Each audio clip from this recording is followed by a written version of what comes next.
decided I'm gonna go ahead and try to fix a couple things on the inside. This steering wheel, it's crazy wobbly. So I got a new bearing kit for that. So we're gonna try to get that done. And then I also bought some bushings for the clutch and brake because they're doing basically the same thing the steering wheel is. Hopefully they're the right ones and I can maybe get that done tonight too.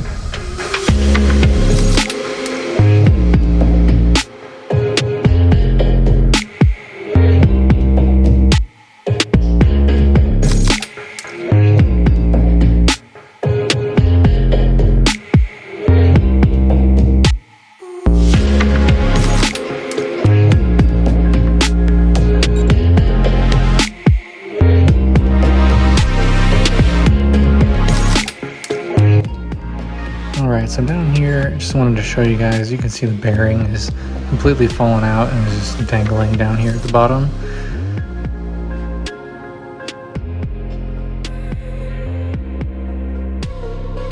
And then all we gotta do here is just take out these two bolts and these two down here, and then we should be able to pull this right out.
Now you can see here how nasty and just destroyed this bearing was. If you haven't done this on yours, you're gonna definitely want to get that done.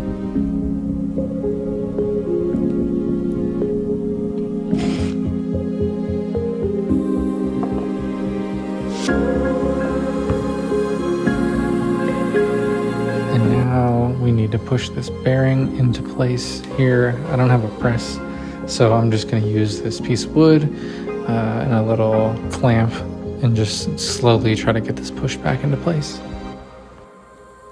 And then we have this little, I guess, lock nut, I guess you'd call it. It's just gonna lock into place here to keep the wheel in place inside of the shaft.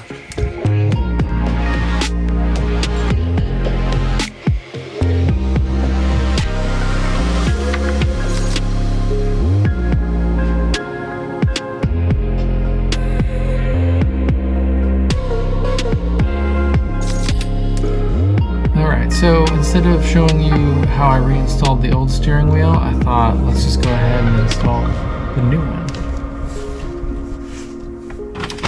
Alright, so just a couple things right from the get-go. This piece right here goes in, this little guide here, and basically turns off the turn signal when you default back and forth, or when you go back to center. So because this one can't come off here without disconnecting the whole thing, this piece comes with two little pins that you can insert that function in the same way. So I'll get this on here.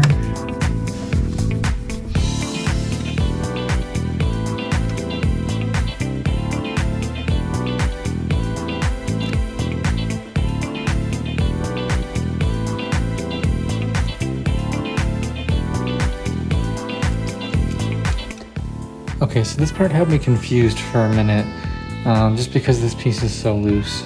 It took me just a little bit to realize, basically, this spring is going to go here in the middle. The instructions say you can use a piece of tape on the back of the cap here, just to get it in position, and then it clicks in on these edges of this board, and it keeps it off from making contact, so that when you push the button, or push the cap, it then makes contact and honks the horn, if I did things correctly.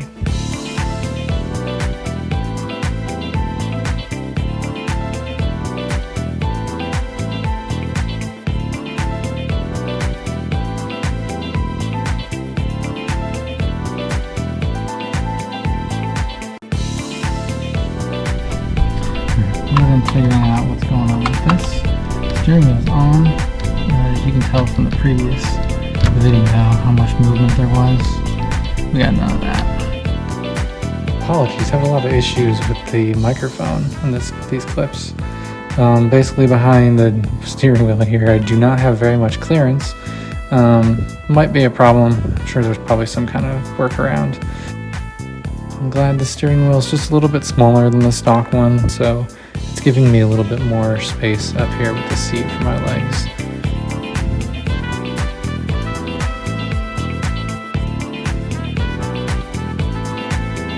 Until next time.